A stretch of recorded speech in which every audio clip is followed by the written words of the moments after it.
बिस्मिल्लाहिर्रहमानिर्रहीम। अस्सलामुअलैकुम। जगातों में आपको खुशामदीद कहता हूँ। आज तहरीक-ए-इंसाफ़ की हुकूमत ने अपना तीसरा बजट पेश कर दिया है। हमेशा की तरह, हर हुकूमत की तरह तहरीक-ए-इंसाफ़ की हुकूमत का भी एक क्लेम है अपने इस बजट के बारे में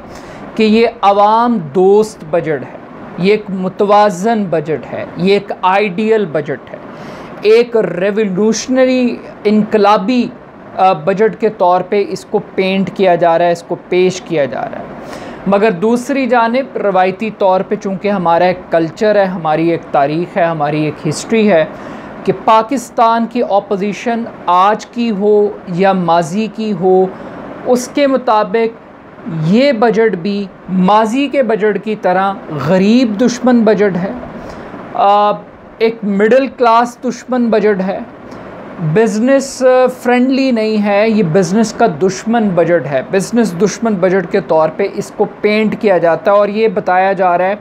कि ये जो टारगेट्स सेट किए गए हैं ये अचीवेबल नहीं है। अब ये ऑपोजिशन का क्लेम है।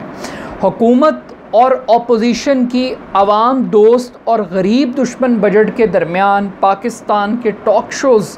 वहाँ पर बड़े बड़े मईशत के अरस्तू और अफलातून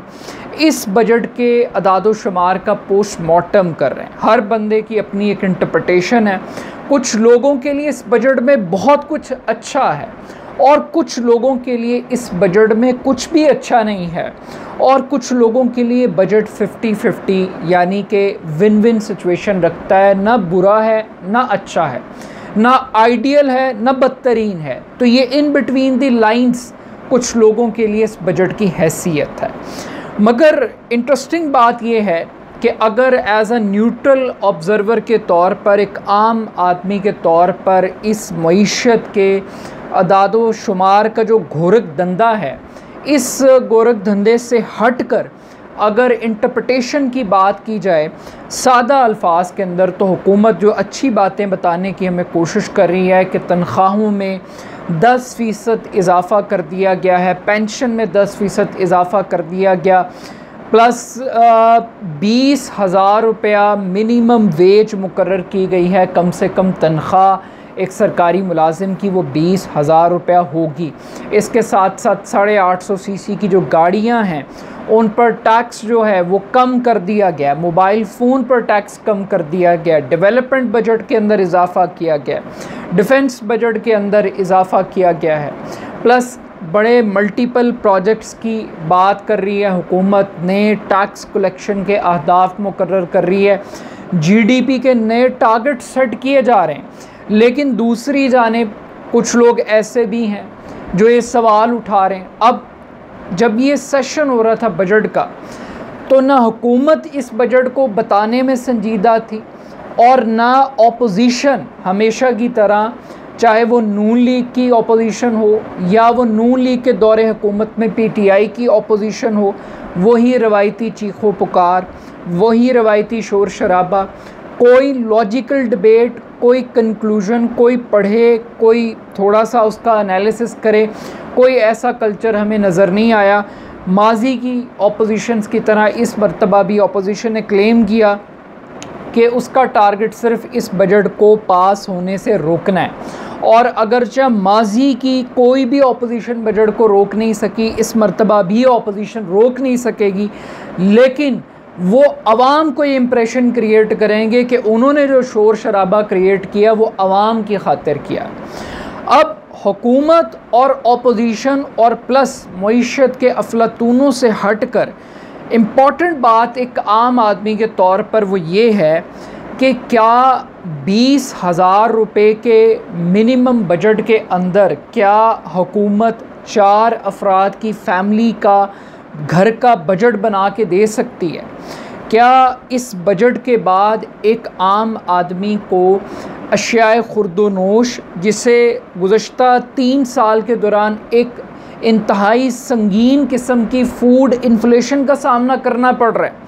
क्या हुकूमत उस महंगाई के जिन को इस बजट के थ्रू काबू करने में कामयाब होगी? क्या एक आम आदमी को इस बजट के बाद सस्ता आटा, सस्ती चीनी, सस्ती अद्वियात, सस्ती बिजली, सस्ती गैस, सस्ता पेट्रोल, क्या एक आम आदमी को मिलेगा? क्या एक आम आदमी को, बच्चे को मेयारी तालीम, सेहत की फैसिलिटीज़ मिलेंगी?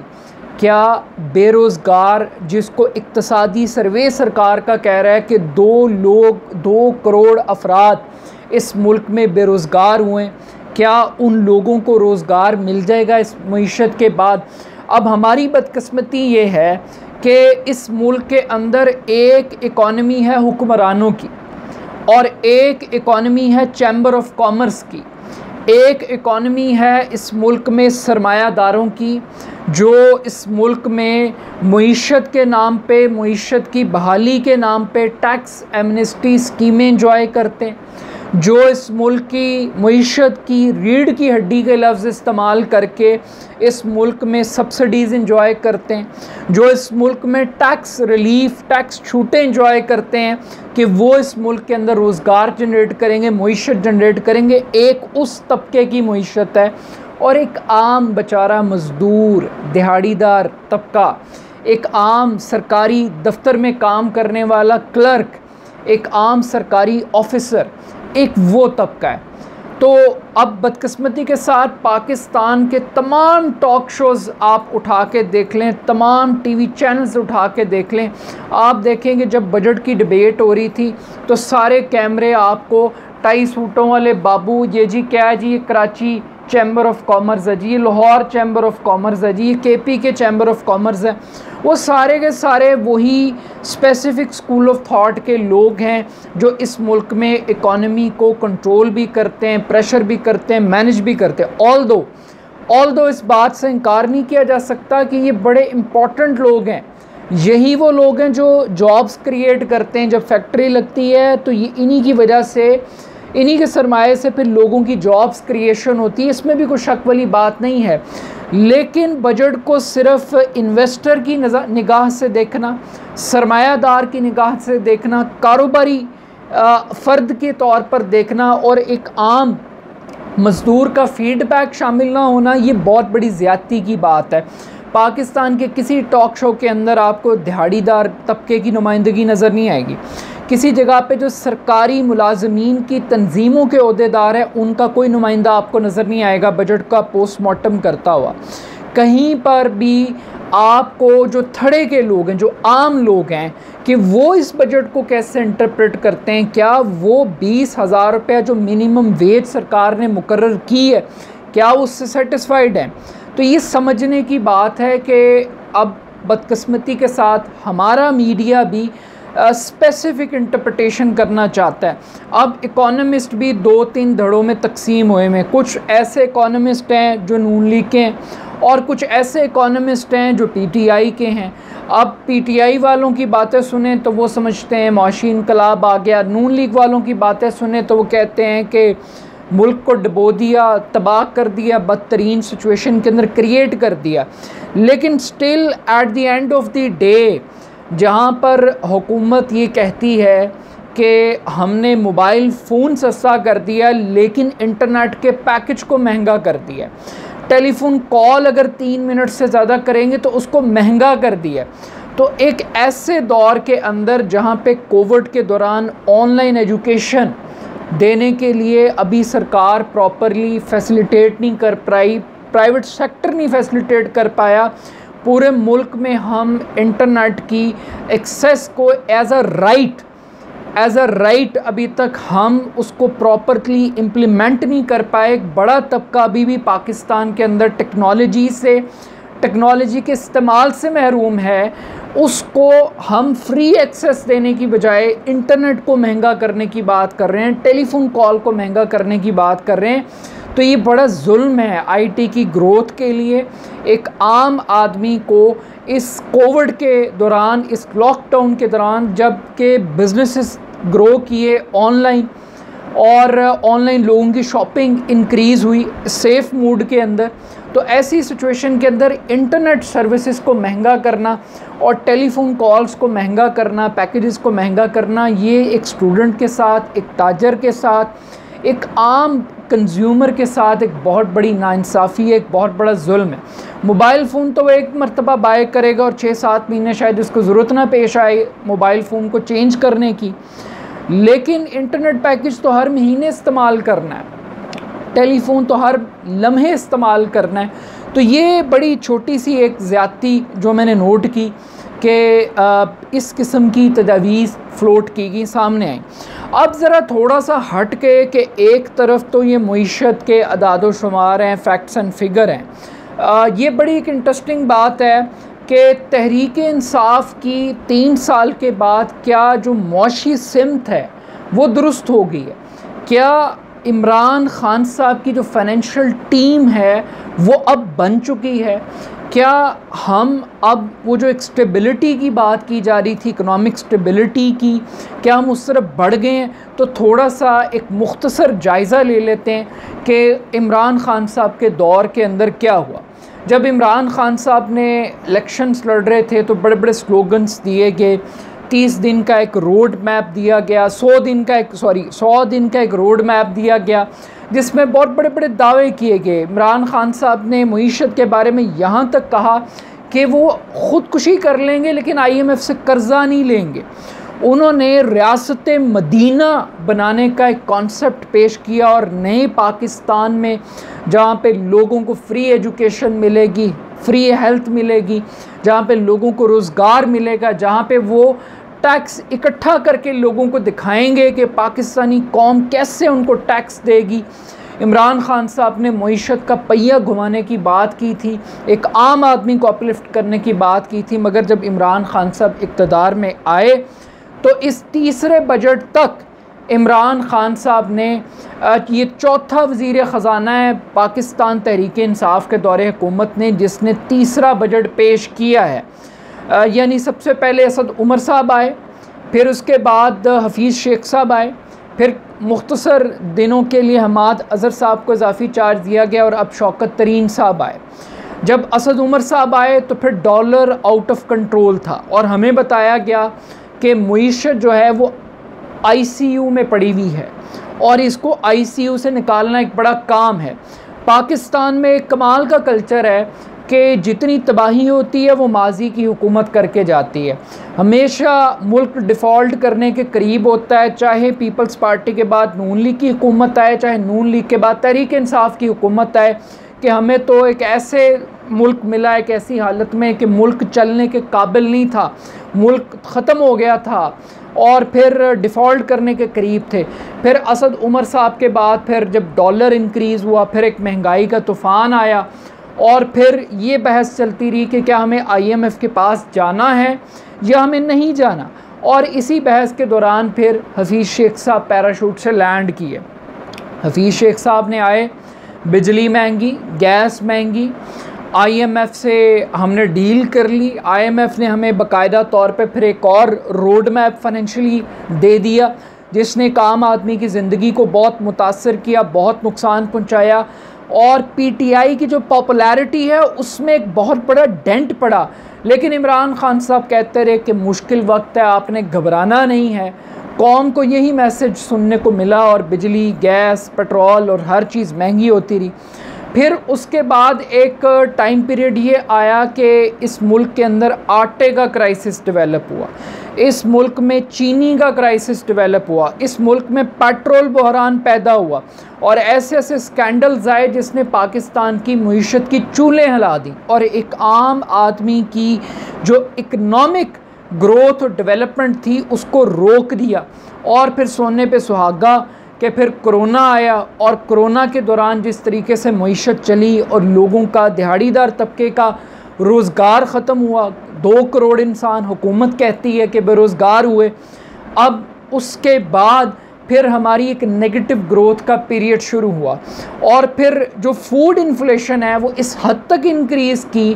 कि फिर सेनेट इलेक्शन लड़वाने के बाद हफीज़ शेख साहब को जब यूसुफ रज़ा गिलानी ने शिकस्त दी तो उसके बाद उनको भी हटा दिया गया, ये कहकर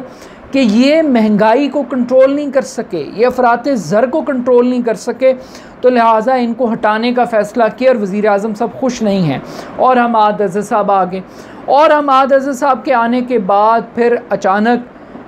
शौकत तरीन साहब आए और शौकत तरीन साहब के आने की देर थी कि अचानक वो जो मनफी ग्रोथ थी, वो जो वर्ल्ड बैंक और IMF की प्रेडिक्शंस थी,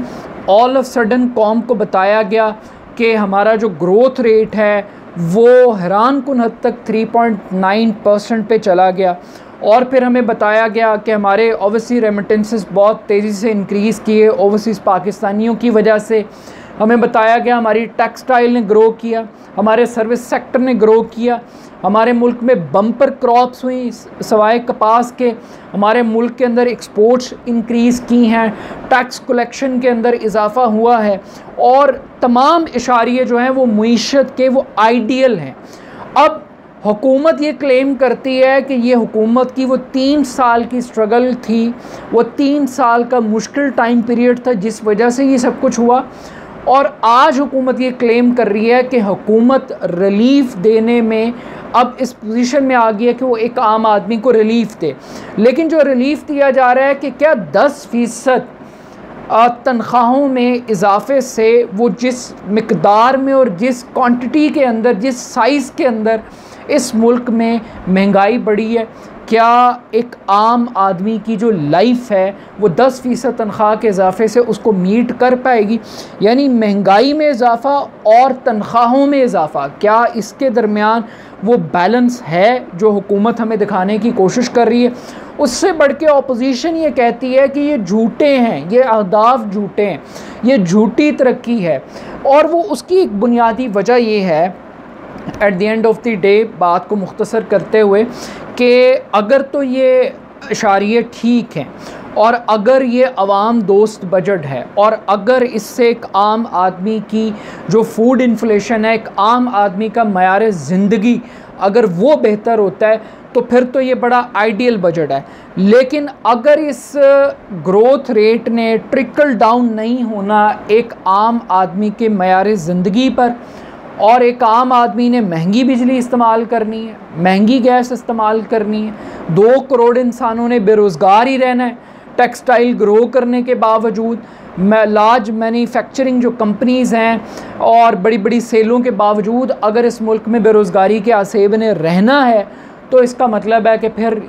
ये जो माशी तरक्की है ये झूठ है। ये फिर शायद चंद लोगों के लिए, किसी मखसूस सेक्टर के लिए, जैसे कंस्ट्रक्शन इंडस्ट्री की बातें की जाती हैं, लेकिन अगर ये इकॉनमी अगर ट्रिकल डाउन नहीं होती एक आम आदमी के किचन तक, एक आम आदमी के लाइफस्टाइल तक इसके समरात नहीं पहुँचते, तो इस मईशत की तरक्की का कोई फ़ायदा नहीं है। इमरान ख़ान साहब को उसी सूरत में बेनिफिट होगा जब ये माशी तरक्की एक मज़दूर तक, एक दिहाड़ीदार तक, एक आम क्लर्क तक, सरकारी मुलाजिम तक, एक आम फैक्ट्री में काम करने वाली लेबर वर्कर तक अगर वो ट्रांसलेट नहीं होती तरक्की और खुशहाली, और सिर्फ चंद सेठों की जेब में पैसा जाना है, चंद चैम्बर ऑफ कॉमर्स के लोगों ने इस मईशत को हाईजैक करके रखना है और उन्होंने टैक्स एमनेस्टी स्कीमें इंजॉय करनी है और उन्होंने टैक्स छूटें इंजॉय करनी है, और इस बात की भी कोई गारंटी नहीं है कि इस बजट के बाद कोई ज़िमनी बजट नहीं आ जाएगा, कोई इस बजट के बाद कोई प्री बजट, कोई सेकंड बजट नहीं आ जाएगा। तो ये बहुत सारे ऐसे मईशत के सवालात हैं अदाद शुमार में जाए बगैर। और उससे बढ़ के बजट मुख्तस कर देना एक बात है, बजट को इस्तेमाल करना, यूटिलाइज़ करना, ये एक अलहदा चीज़ है, और इसके लिए कैपेसिटी बिल्डिंग होना बहुत ज़रूरी है। क्योंकि हम देखते हैं कि बहुत सारे डिपार्टमेंट्स के पास फ़ंड्स अवेलेबल होते हैं लेकिन उनके पास कैपेसिटी नहीं होती कि वो इन फ़ंड्स को इस्तेमाल कर सकें। तो आई थिंक कि हम वहीं खड़े हैं और उन्हीं पैसों में हैं जहाँ पे 70 साल पहले थे। हुकूमत का क्लेम है ये अवाम दोस्त बजट है, अपोजिशन का क्लेम है कि ये गरीब दुश्मन बजट है, लेकिन ना तो ये अवाम दोस्त है और ना ये गरीब दुश्मन है, ये कुछ दरमियान की चीज़ है। और ये दरमियान भी उसी सूरत के अंदर साबित होगा अगर एक आम आदमी को बेनिफिट होगा। हम ये तवक्को करते हैं कि कम से कम ये एक बैलेंस बजट हो, यानी इसमें टैक्स कलेक्शन भी हो, इसमें टैक्स वसूली भी हो, लेकिन इसके साथ साथ एक आम आदमी को रिलीफ भी मिले। अगर रिलीफ नहीं मिलता, अगर 3 साल गुजरने के बावजूद एक आम आदमी को कुछ नहीं मिलता और उसकी म्यार ज़िंदगी में कोई बेहतरी नहीं आती, तो इसका मतलब है कि कोई मुआशी तरक्की नहीं, और ये सब ढकोसला और फ्रॉड है। इसके स्टॉक एक्सचेंज ऊपर जाने से, डॉलर ऊपर नीचे होने से फिर एक आम आदमी को अगर कोई फ़र्क नहीं पड़ता उसके लाइफस्टाइल को, तो फिर ये मुआशी तरक्की बेकार है। इसका बेनिफिट उसी सूरत में है कि जब तक कि ट्रिकल डाउन इफ़ेक्ट इस मईशत का नहीं होगा, इसका कोई फ़ायदा नहीं होगा। अपना फ़ीडबैक मुझे ज़रूर दीजिएगा। मेरे यूट्यूब चैनल को जगादो को ज़रूर सब्सक्राइब कीजिएगा। बहुत शुक्रिया। अल्लाह हाफ़िज़।